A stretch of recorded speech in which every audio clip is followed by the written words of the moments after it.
This is the 5th of August 1997, and we're here today at Guy's Hospital on behalf of the International Society of Nephrology through its Video Legacy programme over the Commission for the History of Nephrology to talk to Sir Douglas Black. Douglas, would you like to tell us a bit about yourself and how you came about to take up medicine? When were you born, for instance? It's a terrible temptation to talk about oneself, but I'll try to do it. I was born in 1913 and in Shetland, of all places, but I'm not really a Shetlander. I'm really an East Fifer or an Angus man, and I spent most of my youth in Kerrymuir and then Inverarity, which is near Falkirk. And then I was at St Andrews University, which was the adjacent one. I was one of those sons of the manse that caused so much trouble in the world. But for our international audience, all of these places are in Scotland, of course. Yes. You're a Scot to the backbone. Yes, they're really all in the east of Scotland. It's the lowland part. Less romantic, but more down to earth. Than the west. And so you grew up there, and you went to university, to medical school in St Andrews. I noticed that you went at a very early age. You were only 16 when you went. 17. 17. I think, yes. That was the custom then, was it, to go? Yes, as soon as you got your entry qualification, you tended to go in. There was no wasting about. And what was the medical course like in St Andrews in 1929? It's a long way away, perhaps, from what we have today. Well, it was very much lecture-based. We had a lot of lectures, probably too many, and we also had nothing very much in the line of, visual aids, or as I sometimes in cynical moments call them, visual hindrances, because they not invariably work. We were fortunate, and it was a rather small medical school. I think there were only about 30 of us, and this meant that we, could get to know our teachers very well, and perhaps a less great advantage, they got to know us very well, and so there was, much more in the way of personal element than you get now. Certainly in the initial years of the course, when you're doing anatomy and physiology. Obviously, when you get to clinical years, there's much then as now a much more small group teaching. And it's then that intimate contacts tend to develop, and you get to know your teachers, and they get to know you. You see that as a crucial element in the teaching of yes, medicine? Again, I have this slightly heretical belief that you learn your medicine from patients, and you don't learn it from books, and you don't learn it from the people who purport to teach you. But certainly that was a feature of the medical course then. You had very open access to hospitals and wards, and looking back on it, it seems almost frightening from today's perspective what we were allowed to do with patients, but perhaps that's something we'll come back to. But I remember as a house physician having to do cisternal punctures, which I don't think many house physicians do now. Did you do, in view of what you did later, did you as a student do basic biochemistry and hematology and so on, or was that not part of the student yes, we curriculum? did. I did an intercalated year, but this to a large extent consisted of a rerun of the previous year's lectures, plus some embryology.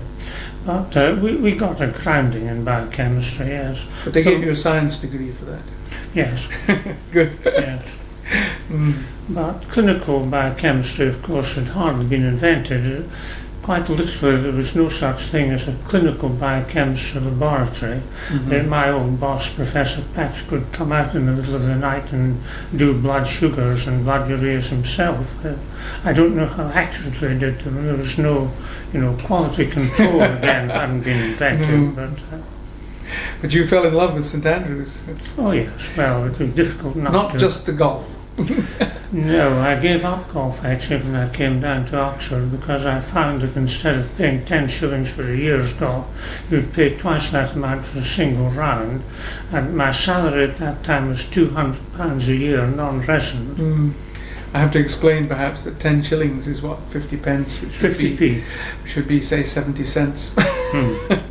So golf's always been cheap for some in Scotland, of course. 3 to 8 pence. Mm. So you graduated from St Andrews and then went on to your clinical posts. Yes, I did house posts. It was almost standard then to do a physician post and a surgical post. And then I did a year in the pathology laboratory where I began studying the problem of the rise in blood urea and hematemesis. And tell us a bit more about that. Well, that in a way was my introduction to nephrology, as it were. So even then it was more body fluid than it was. You know, the kidney was then very much the culprit of that particular syndrome and not the victim, or rather the other way around. It was the kidney was the victim and not the culprit, and of course so much happens in that line. I mean, the whole of acute renal failure, I suppose, is that story. But was this studies in humans or in animals or both? These were primarily studies in humans, seeing, you know, what circulation was like after severe hematemesis and seeing what kidney function was like by the clearance tests, which were, you know, relatively recently introduced at that time, but were, of course, going to play such a big part later on.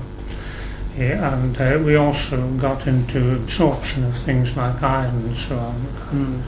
That's a big element. Very characteristically, we met the problem when it seemed fairly simple, and by the time we had finished with it, we had made it very complicated. The secret of academic success. The secret of academic success. That's a very cynical view. One of my boasts, I'm a cheerful cynic, one of my boasts was that I'd never sparked a good problem by solving it. Yes, of course, Homer Smith had really only polished the clearance concept a few years before you were doing these studies. So you were measuring creatinines and ureas at that time? We weren't doing creatinines, it was inulin clearance. Oh, you were doing real Rolls-Royce the hard way because, you know, inulin wasn't nearly as easy to measure then as it is now. Oh, God, no. I suppose no one to boil does. It up, for one thing. Probably no one does inulin clearances anymore, do they? Well, it's polyfructosan almost EDTA entirely. and so on, yeah. No, I think inulin clearances still are still the gold standard, but in the form of polyfructosan. I think because I well remember having to boil inulin to get it into solution, and these crystals would keep. I guess you had that. But it was a very impure product at that time. And again, if we're still talking about the romantic days of biochemical nephrology, then there were no flame photometers who did, both sodium and cobaltic nitrite, I think, method, and potassium had another awful method that you had to do. You did measure sodium, though, and not chloride, because a lot of people were measuring chloride. That's interesting, because you were ahead of the field, I think, at that time, to some extent. Well, we read the right papers and did what they told us to do. Yes. Gravimetric methods for doing electrolytes would certainly slow down renal units these days. Yes, give you more time to think. Then, after you'd done that, so that work sparked an interest really which was lifelong in terms of your investigational career into electrolytes and the regulation of body fluid compartments and concentrations, which was a hot field at that point. And you went to work with one of the world experts in that at the time. Yes, that was R.A. McCants. Not difficult to guess to whom you were referring. I think he would have admitted being a world expert. Yes, we missed out Oxford. You not only went to Cambridge, you went to Leslie Witts at Oxford first. Well, that's where I did the bulk of the hematemesis work. Yes. I mean, I had started it earlier. And of course, a war intervened, one of those things people can't prevent, or apparently can't prevent. And that brought in problems of not hemorrhagic shock, but burn shock and so on. And I got involved in that at the clinical level, really, and we devised a formula for the right amount of plasma replacement for someone who's in a state of hemoconcentration from plasma leakage through burnt skin. So you judged that by the hematocrit, did you? you judged that by the hematocrit, or yes, as well, either hemoglobin or hematocrit. I think we had formulas for both. Russell Elkinen at that time was working on exactly the same kind of problem in Philadelphia, I think. And that's how I got to know him. We exchanged correspondence. And did any of these patients actually go into acute renal failure? Established acute renal failure? Do you remember? I reckon they must have done, but if we got the plasma volume made up sufficiently early, I think we were rather able to prevent that. And in the wartime context, I learned another little lesson about the care of acute renal failure. We had on shipboard on the way out to India a case of black water fever, which was then relatively common, but we learned that the way to cure, in quotes, not that that's a word one often uses, the way to cure black water fever was to keep them very short of liquids and so on, instead of trying to burst the kidneys open by forcing the fluids. These were romantic days. I actually saw wet cupping used as a treatment for acute renal failure. Not on my advice. No, we haven't actually come across that yet in this series of videos, but that's a new one. Old habits die hard. When I went to Manchester, the Department of Medicine was just starting with Robert Platt, and we got one piece of equipment, and that was the equipment for wet cupping. Really? We never used it. It was a waste. For those who don't know, what was the difference between wet cupping and dry cupping? Yes. Well, in both cases you had a glass bell that you placed over the skin, and you had it heated so that the air would then contract and exert a tug. Now, in dry cupping you were content to let the skin come up under its own steam, whereas in wet cupping you scarified the skin so that you got some bleeding as well. I suppose that would be the lost record of therapeutic bleeding. Yes, I think many people will be familiar from seeing that in the Madness of King George in the movie. Yes. Which was done to George amongst many other barbaric 18th century practices.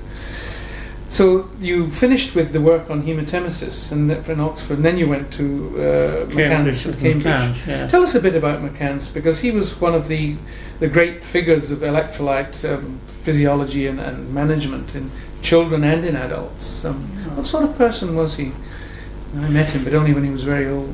Well, he was someone who was, obviously very, very bright, and he had the imagination to, pick up with great skill things that were important and needed to be done, and which were often quite soluble.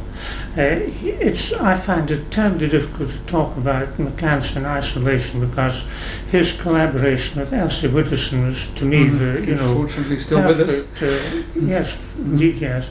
A perfect example of complementation in scientific endeavour, because Mac provided the flair and the imagination and the scintillating communication skills. Elsie had great communication skill, but it was not of the scintillating type, whereas Mac could use his imagination to see what needed to be done.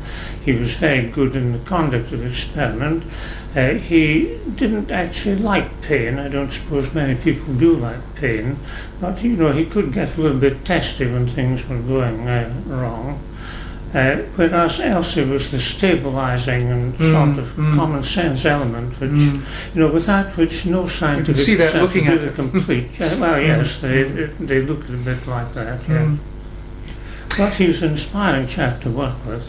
I have heard it. I've heard him criticised by several people that in fact he did things to patients and indeed to his colleagues, and possibly including yourself, which would certainly now be regarded as unethical or even rather cruel. Do you think that's an unfair criticism, or is it just that times have changed? I think partly times have changed. I don't think he ever did anything dangerous, and that would be, one of my important criteria. I don't think that the ritual of informed consent had made much headway by that time. I know when he was in Africa, for instance, there was one experiment that comes to mind when he was feeding urea to malnourished children, which I remember specifically one of my pediatric colleagues criticised, and that did seem perhaps justifiable criticism. but he did some pretty heavy things on himself and on his colleagues, I believe. Yes, he had. I think, to me, the most exacting things were not acute experiments, but the very, very long-term balance experiments that he did. Not on me, but he was very interested in, phytate and bread in the war, and he was responsible for adding calcium to bread, and that meant people being on calcium balances for periods of many months, up to a year. And I remember one lady gave up after 2 months, and McCann shook his head softly and said, "I always thought she was a bad subject." What experiments were you doing yourself or being subjected to? Well, we were interested then in dehydration, which is a bad word, I think. What we were really interested in was water depletion, because we weren't really, dehydrated. That's for foods. But at that time there was a practical problem, and this in a way illustrates what I was saying about Mac and his flair for getting something that had practical as well as academic importance.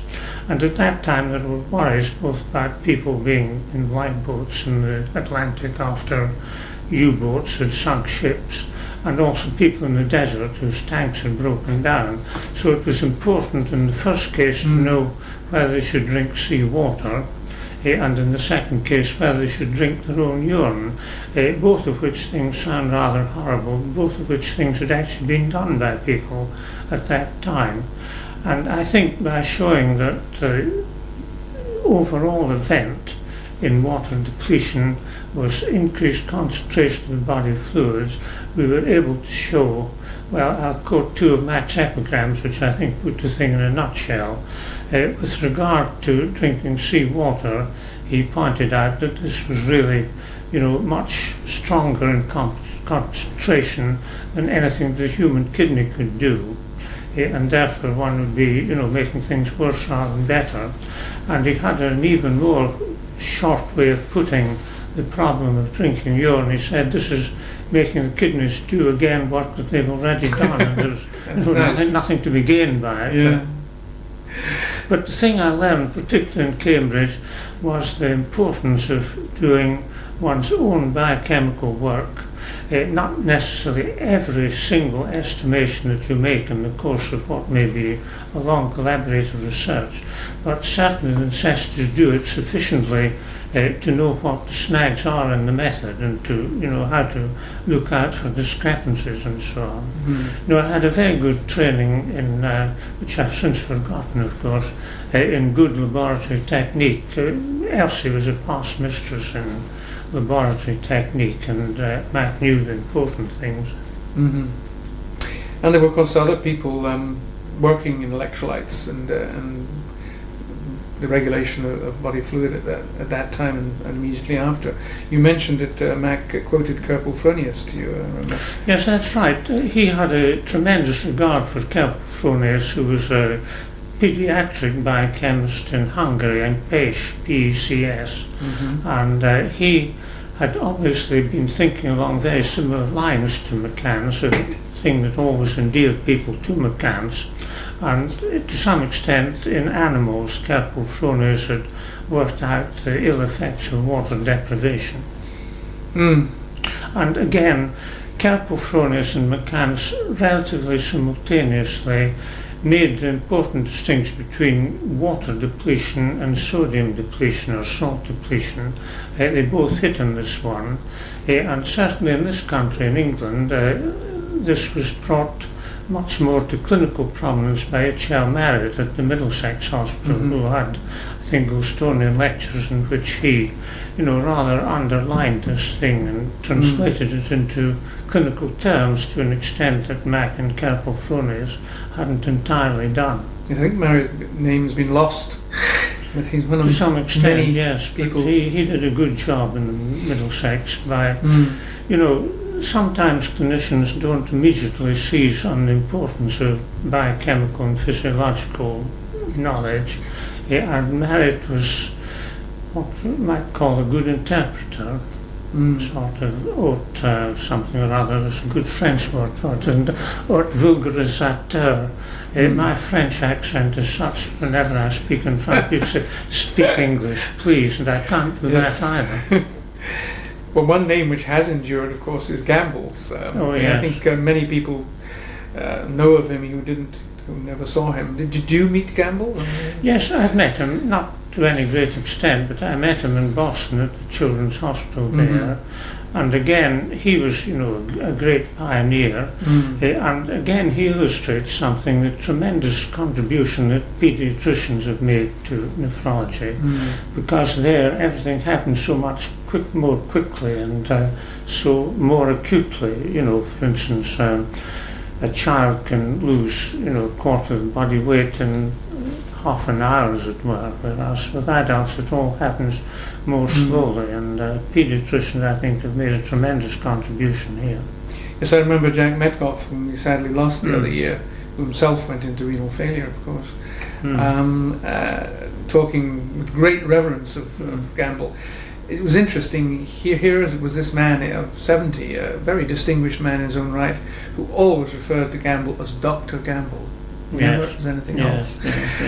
He obviously still had a great deal of respect 40, 50 years later. I think American medicine, of course, had stronger roots from German medicine than English medicine ever had. And the image of the Geheimrat professor, for some degree, I saw that phenomenon in its full flowering in Franz Volhard, who was a splendid nephrologist. But there's no doubt about it, I'm Sir Oracle, and when I speak, let no dog bark. Yes. He was quite a man. Did you meet Volhard? I met him very briefly. I took a party of medical students around Germany in 1938. It was a rather difficult time in Germany, but one good thing was that we visited Franz Volhard's unit and saw him conduct a ward round. And, he was still in, because the Nazis got rid of him for a while, and he returned in 1945, I know, to his unit, but... Yes. No, in 1938 he was still I think he originally was in Halle, but by 1938 he'd moved to Frankfurt am Main, and he was still very much in control, not a Nazi within sight. Yes, he was a tough cookie. And he went in 1950, but he went out with a bang, literally, in a car crash I didn't know at the age that, of 70 something. I don't know if he was driving or not, so that's maybe a warning for both. It probably was. So you had a good time with McCance and learned a great... That was the foundation, really, of your... That was when you were flowered. Really. Yes, I think that made me grow up. And you grew up as an investigator. But then the war took an even more direct... Yes, I was in the army for 42 to 46 in Pune in India, and we weren't working then directly on kidneys or body fluid, but on tropical sprue, which again was a problem of the day. And again, I have to admit we didn't solve it, but at least we did discover that there was an electrolyte aspect to it which would benefit from replacement with sodium. We made a terrible mistake by not appreciating that low plasma potassium might mean something. If we'd appreciated that, we might have been, along with Dan Darrow, in detecting the clinical importance of potassium depletion, but alas, we didn't. We thought our results were probably wrong. So you picked it up and didn't do anything with it. You were working you miss, they're the things you regret. Yeah. You were working with Paul Foreman at that time. Yes, Paul. Yes, and Jim Robinson. Jim Robinson was in the same unit, yes. I don't think he was directly involved in the same work. He was doing some of his own, which is a very good thing for people to do. He's another person like Marriott whose name has got lost from the history of electrolytes to some extent. I still have a copy of his excellent little book on acid base. Which he wrote when he went back to New Zealand, and it's worth just bringing him in, I think, because I think he hasn't been remembered as he should. Yes, Jim was a very meticulous worker and a very good expositor. He'd been through McCants Mill too, of course, and he married a dietitian who, again, was in New Zealand. They've had, I think, a very distinguished career in Dunedin. Mm. But, you know, New Zealand literature isn't the first literature one picks up. Mm. So in 1946 you came out of the army and wondering where to go, I guess. Yes, that's absolutely right. And I applied for a job in Manchester and got it. This was with Robert Platt, who I had met in India, but I think that was a time series and not a causal relationship. Mm-hmm. And I had 26 happy years in Manchester. Mm-hmm. Going into Manchester, having been spoilt in places like St Andrews and Oxford and Cambridge, going into Manchester and going through Hardwick and sort of other places on the fringe of Manchester, I wondered what sort of place am I coming to? Well, why did you go there? I mean, I have to ask this because was it just that was the job going, or? Oh yes, I'm a pragmatist through and through. There was a job You going. to eat. I wanted a job. I needed to eat. And when I'd been there about a year, the dean of the medical school, William Brockbank, met me in the corridor. He was a huge, towering figure of a man. He looked at me and he said, "When are you moving on?" I thought that was rather an ominous question from a dean. I fell back on the truthful answers I sometimes do, and I said, "I don't know." And it turned out it was 26 years. Yes. I had a very happy time there because, again, the first half of that time I remained some kind of investigator. We were particularly interested in potassium metabolism, but after that I got into wider pastures like medical education, even, heaven help me, administration of a unit and wider issues in medicine. But certainly for the first half of it I managed to retain some degree of investigative integrity, looking at what happened to potassium in the body. We did quite a bit of self-experiment. I mean, we had traced it into muscles by doing arterial and venous punctures and seeing with isotopes. I recognised, I'm going to be boastful and say, I recognised fairly early the importance of the contribution that physics could make to medical investigation.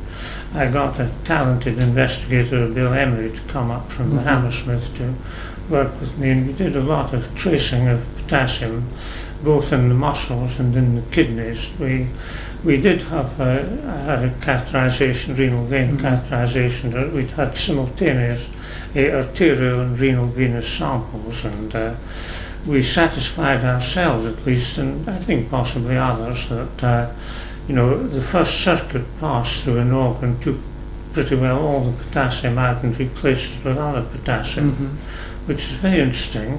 What we showed really was that the potassium in the urine had the characteristics not of the potassium that was entering the kidneys and the blood, but of that which had already been stored in the kidneys. This was using potassium 42. Potassium 42, yes. 42. So you yourself had a renal vein catheter and a potassium injection of potassium 42 and an arterial sample.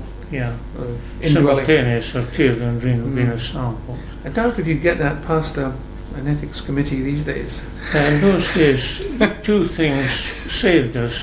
One was that we didn't ask an ethical committee, and two, there wasn't an ethical committee to ask.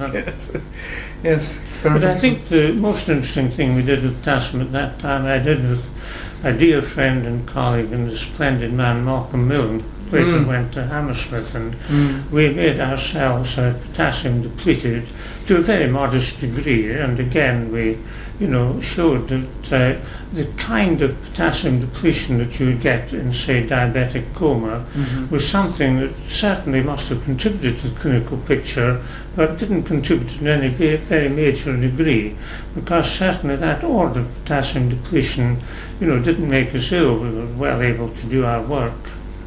That's a good criterion to be a professor. Again, very How did you make yourself potassium depleted? What method did you we had exchange resin, a column of it, and we put ourselves on a diet of nothing but milk, which has made me sympathetic to babies ever since because it was so horrible.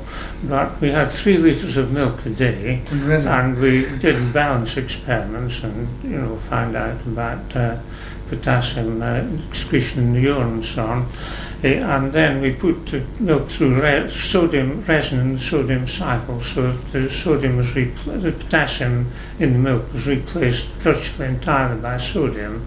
And on 3 days of a potassium-free diet, our serum potassium went down a bit, and we lost quite a bit of potassium from the body. And we found, interestingly, I think, that the renal mechanisms for conserving potassium are nowhere like as efficient as those for conserving sodium. I mean, Bill Stanby and I were doing experiments at about the same time. They were his experiments, but I was, the willing victim on a rice diet, and there we were able to show how very efficient the renal mechanisms for conserving sodium are. Of course, that time glucocorticoids were just being introduced about the middle of the time you were doing these studies. Yeah, that's right. I mean, aldosterone hadn't been, discovered then. You didn't do your self-work with giving glucocorticoids. You looked at the depletion side rather than the... No, we didn't. We went into that one. You also did some work with sodium. I can remember some reading, even as a medical student, some rather influential papers by Black, whom I didn't know from a hole in the ground, on salt wasting in renal failure, for example. Yes, Bill, of course, did more than that than I did. Bill Stanley was really more of a renal physiologist than I was. But certainly I knew the work very well. It was a factory of self-torture in a way, because at the same time Oliver Wrong was giving himself water intoxication. It sounds like a sort of chorus of masochists. But I suppose it's better than doing it to somebody else. Robert Platt actually was eating urea. You reminded me of that through saying about Mac's experiment site in Uganda, I think it was, in Makerere. Yes, Robert Platt loaded his bludgery up to about 60 or 70, and Charles Dent thought that he was merging himself. This was milligrams percent. Yeah, milligrams percent. Yes, of course. I'm not into SI units. No, I just add that for the record, because everyone will think. Well, the Americans, of course, have not changed, but they'll be all right. But the Europeans think of it as millimoles. Tell us a bit about some of these people. I mean, Malcolm Milne, for instance, to start with. Unfortunately, we lost him. He was quite a character, was Malcolm. Malcolm was a great character. I thought for a long time that Malcolm had no sense of humour, until I discovered how deep, and also how deeply buried it was. And of course, Malcolm had a magnificent sense of humour when you had done the necessary excavation. But again, Malcolm was a nephrologist and a scientist in a class to which I had never myself dreamed of aspiring. I've been very happy in other ways, but deep science isn't my thing. But you enjoyed working with him as a person, right? Oh yes.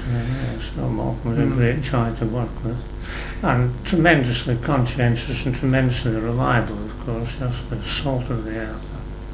What about Robert Platt? Because obviously he was partly responsible for your going to, later became Sir Robert and then Lord Platt eventually. That's right, you went up a few rungs. Yes, well you managed to get up the odd rung yourself. Well, yes. Sheer lowliness, lowliness is young ambition's ladder.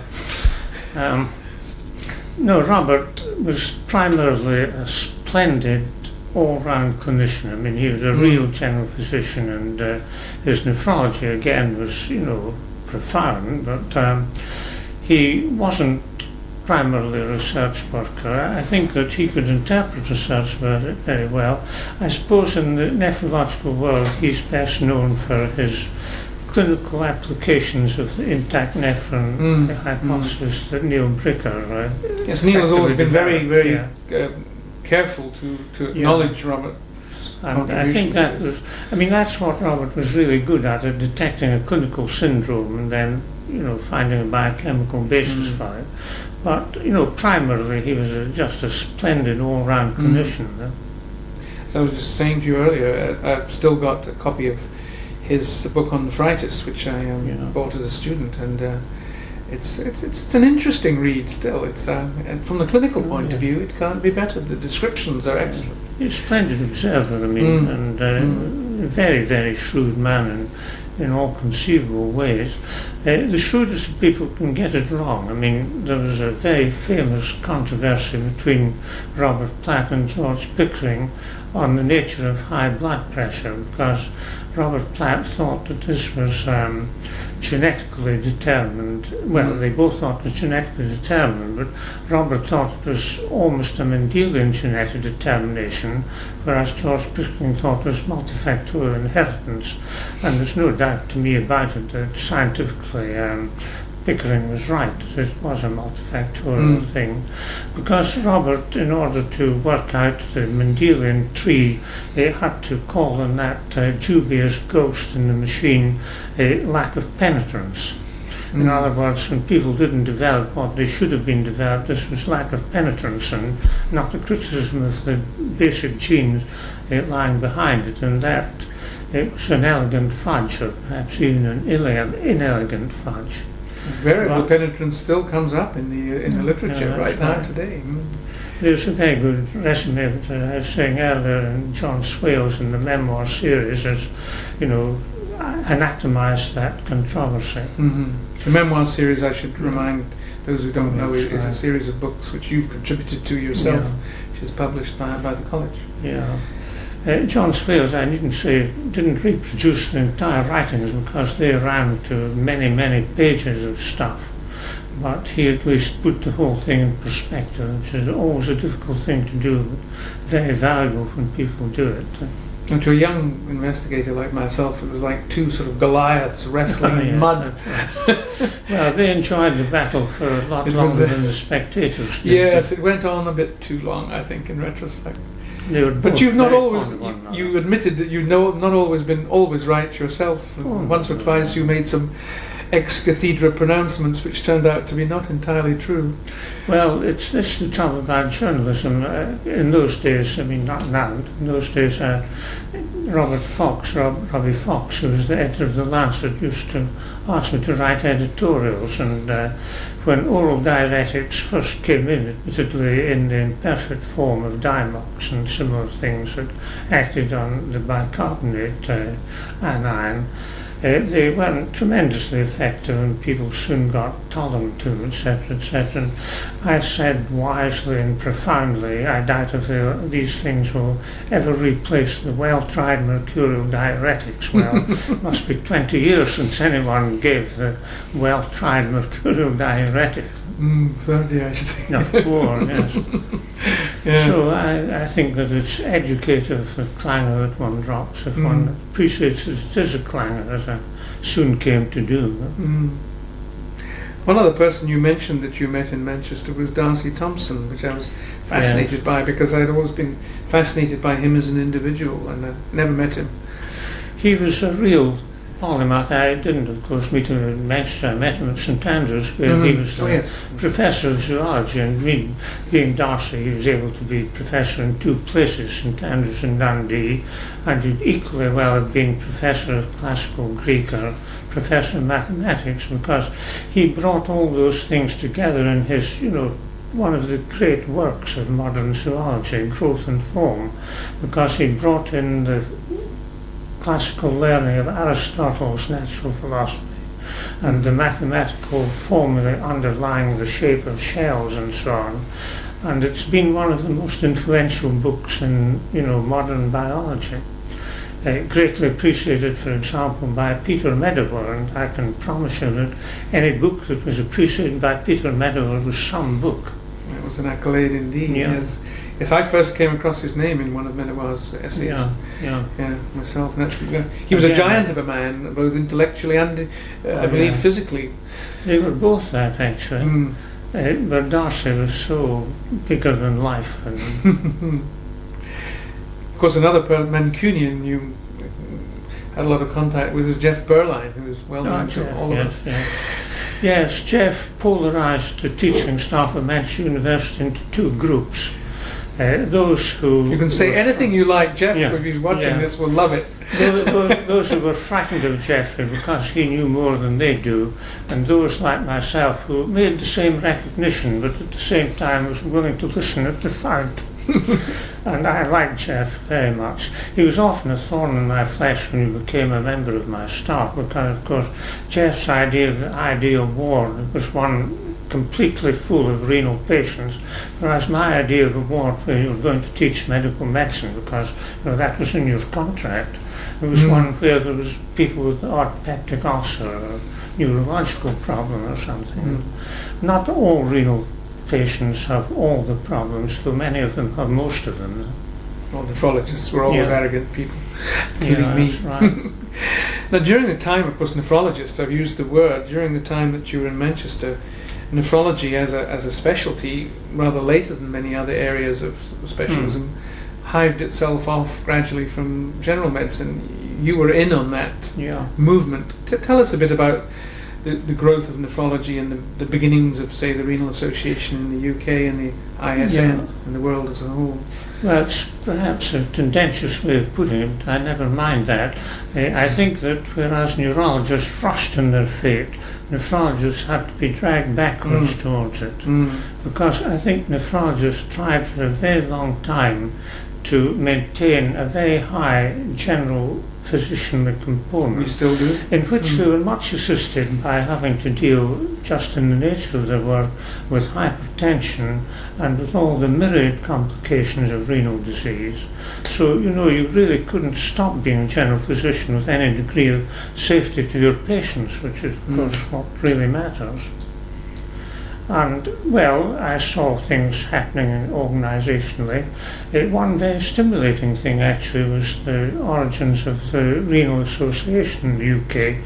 This started, I think, somewhere around 1950, and, well, two things came together for that. There was a trio of enthusiasts, Dr. Sophie, who worked in Guy's, where we were having this interview, and Dr.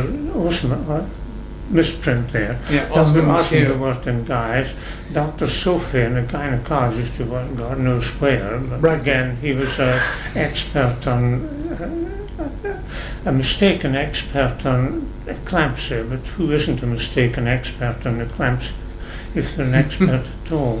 And Franklin, who's really a physiologist from Oxford who worked in Vane. Well, that trio had an enthusiasm for getting a society on renal medicine.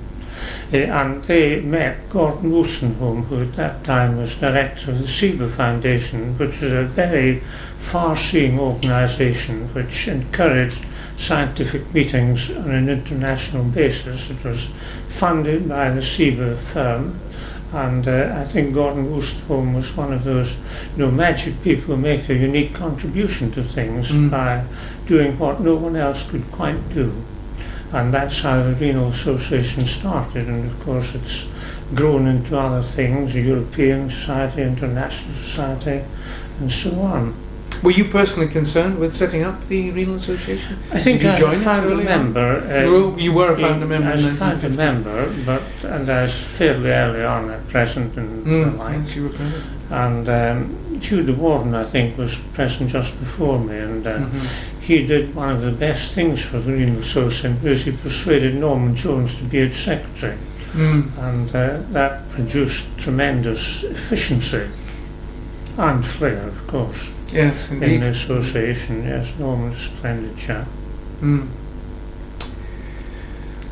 Did you have any involvement at all with the first meeting of the International Society of Nephrology in 1960 in Evian? Old men forget, but I forget that. But you may not have, because shall be forgot. Not everyone was, because that, of course, the impetus came very strongly from the United States and from France. I'm not sure that the British weren't a little bit sidelined in that. I mean, they contributed, but I don't know that we were the leading players in this country at that point. But one thing you did contribute internationally to nephrology was, of course, your book on renal medicine at a time when there was nothing except Hugh de Warden's excellent and personal text. But your book was our early Bible in lieu of a comprehensive text of nephrology. That series of essays that you wrote and edited from the 60s onwards was a real landmark in nephrology, I think. Well, that's nice. I had a bright idea, of course. I realised that if we were going to have a proper textbook of nephrology, the thing to do was to get other people to write it, and I'd do the editing and translate from American into English where required. And at that time, of course, I had a lot of friends in nephrology, as I hope I might still have, so I'm getting a bit detached from nephrology. But I persuaded a lot of good people, including McCants and Malcolm Mill and so on. At that time, in the first edition, which was somewhere around 1960, I forget the exact date, I did a chapter myself, and I did that in the next 2 editions. It went to 4 editions. In the last edition, I decided I'd confine myself to writing a preface, because by that time I'd gone to other pastures like the Department of Health and the College of Physicians and so on, so I thought I'd decompetise myself if I'd ever really been competent. But I was lucky. I mean, I was able to persuade a lot of people to write very fine chapters. It certainly was a good, and it is a good book.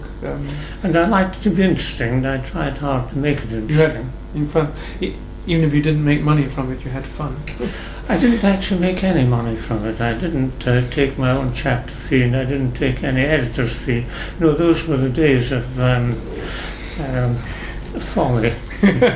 Folly. So gradually you were winkled out of being first an investigator and then a clinician by your academic responsibilities during the 60s and 70s. Stan Peart had an article in The Lancet which attracted publicity, I think, in the mid-70s. He talked about the death of the professor of medicine. I remember joining correspondence at that time saying the professor of medicine wasn't actually dead, he was just stultified by the effect of being in a chair. And of course there's quite a bit in that.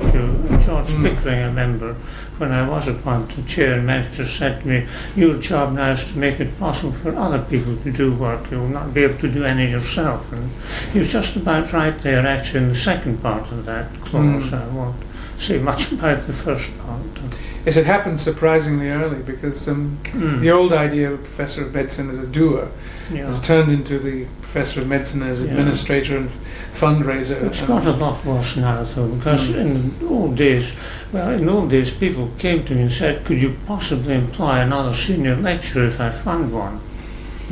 That doesn't, I imagine, happen now. Again, I was out of touch with academic life.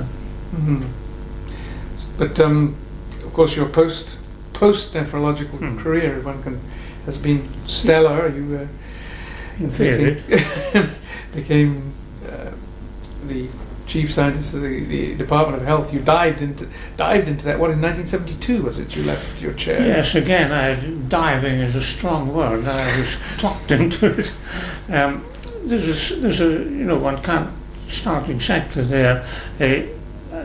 People do, I got on the Medical Research Council. Again, that was a factor, of course, in terminating my own personal research, because if you have a monthly meeting in London, a good deal of committee work and so on to do, it again gets in the way of the bright idea. And I think I demonstrated an ability to listen and a tolerance of committee work, and an ability to see at least 2 sides and often more in any question, and that made me a natural when the Rothschild thing came up, to be pushed into the Department of Health to try and administer this thing. And I must explain that the Rothschild principle had this idea that instead of letting the scientists do the research that they thought would be profitable, you had to have wise people in a government department who would say what research needed to be done, and then you would call up the scientists and say, now this is what you're going to do. And it was, of course, a terribly stupid principle, well exemplified by Richard Nixon, who was, of course, a good man to exemplify stupid principles, because when he had successfully got someone on the moon, he said, oh, well, that's the moon, the next thing's cancer, and we'll put a lot of money into curing cancer. and I think he put billions, not millions, into curing cancer.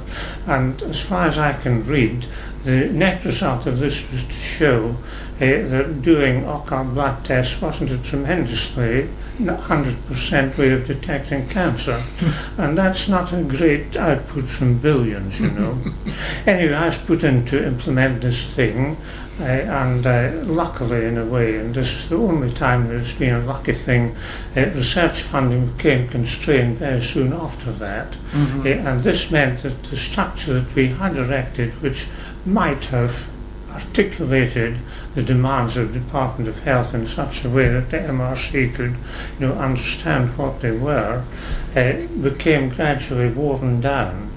And luckily we had a permanent secretary who came to the department, a man called Pat Nairn, who met the secretary of the MRC, Jim Gowans, and they were honest with one another, understood one another, and Jim Gowans said, well, this isn't, you know, the way that things can be done. And the thing rather sort of died away, so unfortunately it's come back again. It has indeed. Different Twice as like the golem, it's come back. Yeah. Archie Cochrane, the most stimulating epidemiologist, wrote a little book of reminiscences. In fact, it was, I think, in the course of one of similar kind of thing like this. It was a rough Carling lecture, wasn't it? No, well, he did that, yes, but he also did an interview with a chap in Oxford, and in the course of this he referred to me, and he said that as a chief scientist in the Department of Health, Douglas Black was a nice man, was thoroughly miscast, and he was dead right actually. He went on and became kinder. He said that he, you know, did a possible job as president of the Royal College of Physicians, which is where you went next. What is criterion for a possible job there, I wouldn't know, but anyway, he made the amende honorable in that way. Well, obviously the college thought you hadn't made a total mess of your time at the Department of Health. Yes.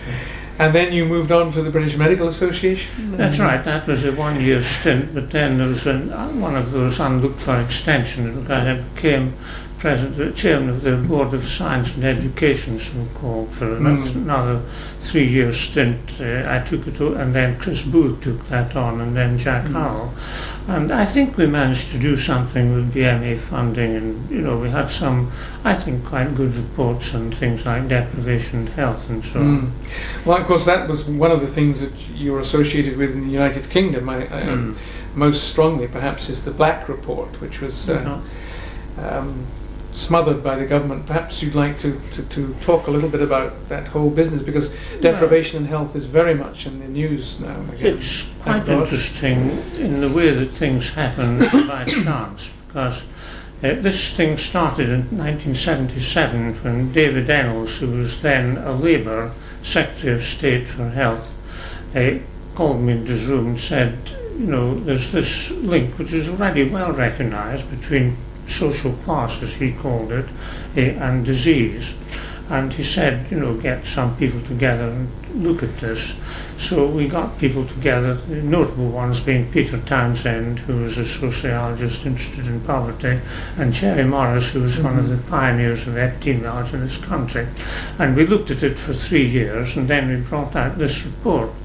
In the meantime, through causes outside our control, the Labour government had disappeared, and the Conservative government came in under a rather dynamic lady called Margaret Thatcher, and the last thing they ever wanted to hear about was anything to do with poverty, because poverty they didn't were exist. going to, She took well, they yes, abolished that's right. it, remember? And society didn't exist. There's no such thing as society, just individuals. Anyway, they didn't, you know, think that this was much of a problem really, and certainly not one that they want to do anything about.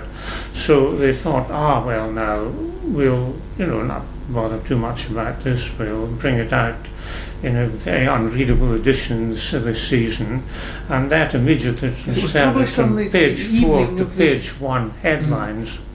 It was published, wasn't it, on the Friday evening before the major summer holiday? Yes. And 200 copies only were printed. Yes, 250 or something like that. Anyway, it wasn't, it didn't come out, the trumpets failed to sound rather noticeably. And Peter Townsend wasn't having any of this. He managed to organise a press conference, which we had coincidentally in the college, slightly nervously on my part. But anyway, we had it, and of course this came. Now, I was unsuspicious at that time. I didn't think there was anything Machiavellian about it because I've got a kind nature. But about 5 years later, the Health Education Council produced a very similar analysis by a girl called Margaret Whitehead, who's remained active in the field ever since, and exactly the same type of thing happened. David Player, who had commissioned this report, he was actually sacked for it, and the director of the thing at that time forbade him to hold a press conference. Again, Peter Townsend arranged one, so again we had it. But on that occasion, I'm quite sure that there was ministerial pressure. And of course, there are such things as denials which asseverate. And on this occasion, there was a denial of such force that it made one believe it must be all true. And I'm sure it was true that the ministers leant on the then director of the Health Education Council, who sacked his medical advisor and did his best to damn it, and once again leapt from page 4 footnote to banner headlines. Yes, well, I mean, the attempt to smother it completely misfired, because of course Penguin Press published it. Yeah, that's right. It sold tens of thousands. Bestseller, yes. It was a bestseller. But yeah. Now let's be optimistic. You say last year, in 1995, 2 years ago, the Department of Health. I mean, chief medical officers here have always been well aware of this problem. They've quietly burrowed away trying to get it, recognised and even acted on. And Donald Atchison is going to have another bite at this particular cherry with a view to action now, because the will to action has once again been replaced with a change of government. And Ken Coleman, the present CMO, brought out a report chaired by Jeremy Metters, a DCMO, last year, which recognised two very important things. One, that there is a real problem and something should be done about it, and two, that it's a very broad-based problem whose roots are really societal rather than purely medical. And that puts two things on the line, as it were. And now all that's changed, but it's a very important change, is that we've got people like the current Minister of Public Health, who's positively anxious to look at what can practically be done about this, and that's a sea change. Reports and reports and reports do nothing in themselves, but a will to act does things. Well, it's going to be a very difficult thing to do because of its multifaceted nature, but it's well worth doing. It reminds us that medicine is part of society. And social engineering has done more for health, or accidental social engineering than pure medicine. I mean, you've must, in the posts you've held in the last 15 or 16 years, had a chance to reflect on a large number of things. One of the areas that concerns us in two areas, I think, in renal medicine that have come up very strongly recently. One is the question of equity of allocation of resources in terms especially of expensive treatments per patient, like dialysis and to a lesser extent transplantation. And the other one is the ethical issue of the withholding of such treatments on whatever grounds, and particularly painful, the withdrawal of such treatments when they've been begun. Would you like, from the wisdom of your long experience, to reflect on either or both of those issues? Can I tempt you with these impossible? You said you liked writing about impossible topics. I'm going to put that in the memory store just for a moment, because I thought of a good quote. You mentioned social engineering, and my own belief is not in radical social engineering, but in what Karl Popper calls piecemeal social engineering. And I think the problem of deprivation has got to be tackled in many ways by many people on many fronts, and not. Well, I think, of course, that the most important thing to do is to have a different tax system which restores graded taxation to the place which it held previously. That's totally irrelevant to nephrology. But, No, you know, it's, coming back very to relevant. the important thing that you asked about, I think that nephrologists were very early in recognising that at the end of the road there's going to be a need for something which in effect is rationing by whatever other name one chooses to call it. And one then had to face the appalling difficult problems. Once one's, got all one can do out of what one's got and tap whatever additional sources of resources there are, what does one then do when you're right up against it? And of course one has to recognise the multi-nature of resources, because it's not just money, in fact far short of being just money. One was always at risk, and I say deliberately at risk, of having bodies like the Round Wheel and similar named organisations who would come along purring, as it were, and saying, here we've got £500, we'd like to give you a machine. But of course the machine doesn't bring the nurses and the staff and the biochemical backup to run the thing safely. So ultimately at the end of the road there has to be choose, and I must say guiltily that in the old days we clutched at every clinical straw that would make people less than good clinical subjects for dialysis. In other words, if they'd had a minor stroke and might be at risk for a major stroke, we tended unworthily to latch on to that as a reason for not dialysing them. And again, there was tended to be exclusion of things with the potential of recurrence lying within them, like diabetic nephropathy, now of course widely embraced in the dialytic sphere, if one can call it that. But we were conservative to a double fault, as it were.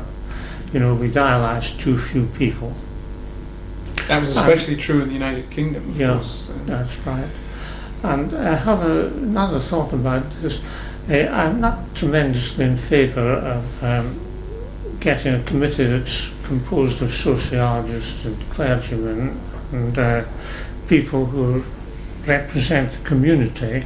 I think that in a way the ideal thing is an in-house decision-making committee, because they're better. This is terribly heretical stuff, and I wouldn't talk to sociologists about it. But I thought that I've seen lay people who have been involved in this kind of process made utterly miserable and even neurotic. I don't think ever actually suicidal by their involvement in it, but doctors do have to acquire that strange combination of kindness and toughness that you need to cope with that kind of thing. In the old days I'm sure we were too tough and not kind enough, but now we're running out of money well, trying to we be too always kind. run out of money, yes. Yes.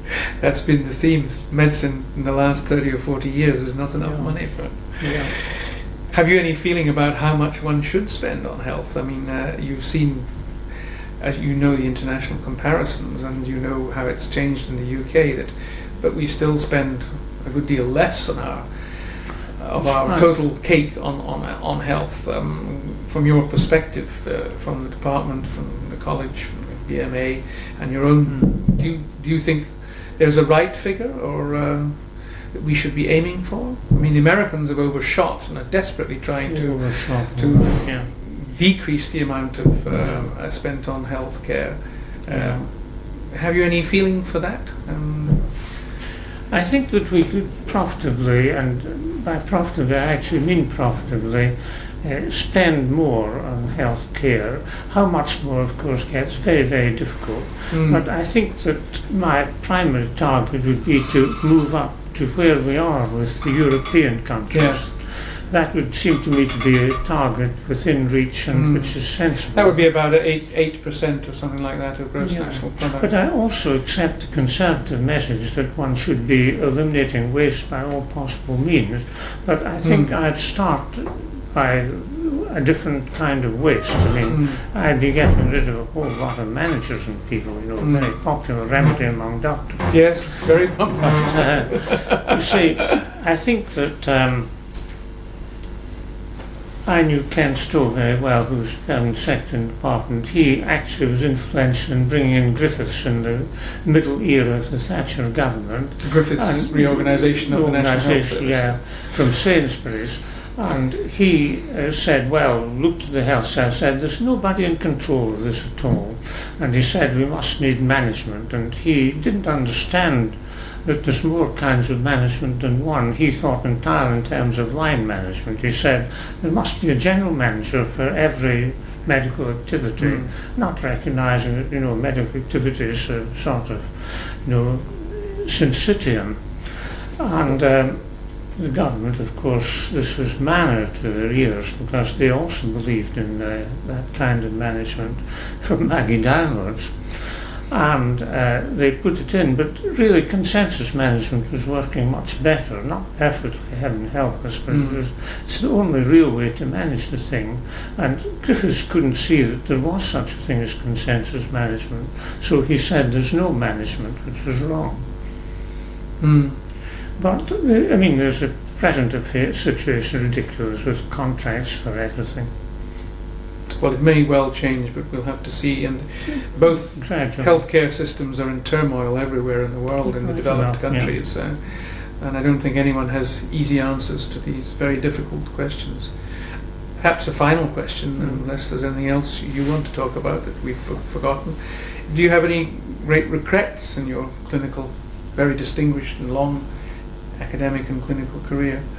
Is there something you wish you'd done, or that you didn't get around to, or you'd like to see done? I was talking to John Walton not long ago, and he was saying what a pity it was that I'd never been in the House of Lords, a sense of pity which I don't share entirely. Lord Black has a nice sound to it, doesn't it? I mean, I'd like to have been a member of the House of Lords, not particularly for my own sake, but for Molly's, because I think she'd have liked it. But as I said to John at the time, well, I don't honestly waste either time or psychological effort in regretting things which aren't going to happen. I mean, I'd like to have been a fellow of the Royal Society, but in spite of being totally unqualified. But, what's the point? I think the thing is to take joy in the things that have come your way, recognising the huge element of chance there is in whatever does come your way, and not to, add tears to spilt milk, as it were. Well, those are fine words of wisdom, perhaps, to end this talk from Sir Douglas Black, and I'm sure you've all enjoyed it as much as I have. On behalf of the International Society of Nephrology and its Video Legacy Programme, I'd like to thank Douglas for coming and joining us today and giving us the benefit of his wisdom and his knowledge of the history of nephrology. Thank you, Douglas. It's been fun.